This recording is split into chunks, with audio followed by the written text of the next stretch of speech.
Nasa Hollywood ngayon ang ating kasama sa SMNI na si Boss Dada TV. Bumiyahe siya pa Amerika hindi para mag-audition sa Hollywood movies kundi para tumanggap ng parangal mula sa isang US-based award-giving body sa totoong buhay bilang Outstanding Independent Vlogger and Content Creator sa Pilipinas ng America Prestige Awards. Kinikilala ng award-giving body ang natatanging kontribusyon ng Filipino actors, singers, artists, personalities at entrepreneur sa pagpapakilala ng uhusay nating mga Pilipino sa iba't ibang larangan. Bilang bahagi ng Banateros Brothers kasama sina Banat Bay, Coach Oli, Jay Guevara at Master Judea, nagpasalamat si Boss D sa pamunuan ng SMNI sa pagkakataong mabigyan sila ng sariling TV show.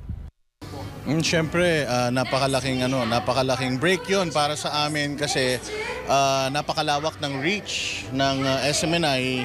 And nagpapasalamat tayo kasi binigyan tayo ng opportunity, nagtiwala sila sa atin na kahit na wala tayong experience at kahit na maliit ang tingin ng mga ibang mainstream media sa mga vloggers ay binigyan tayo ng opportunity para patunayan yung ating sarili at syempre puhunan natin yung pagmamahal natin sa bayan. Syempre, pagmamahal sa Diyos at sa Pilipinas. Kahanay ni Boss Dada sa mga binigyan ng awards sa Hollywood ang Filipino artist na si Valerie Concepcion at iba pang US-based Filipino personalities. Bagong awards night, nag-ikot naman muna si Boss D sa Amerika at nagpagkita pa sa Kingdom of Jesus Christ o KOJC community sa US. Saad niya, saan man siyang KOJC community magpunta sa buong mundo ay parehas lamang ang nakikita niyang buhay sa mga miyembro at misyonaryo nito. Iyon nga kasi mismo ang turo ng spiritual leader ng KOJC na si Pastor Apollo C. Kibuloy. Well, syempre, unang-una yung resiliency, yan, yung pagmamahal sa Panginoon, pagmamahal sa bayan, yung pagiging malinis, so malinis sa lahat, malinis sa kapaligiran, malinis sa sarili, malinis sa kapwa, kasi sabi nga natin, cleanliness is next to godliness.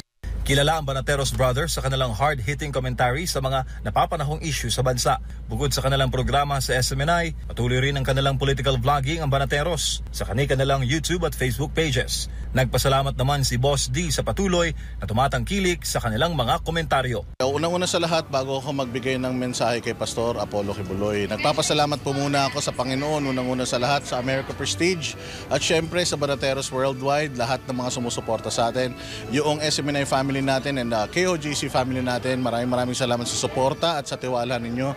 Well, kay Pastor Apollo Kibuloy, kay future Senator Pastor Apollo Kibuloy, tatag lang kasi maging matibay ka dahil marami kaming humuhugot ng lakas ng loob sa iyo.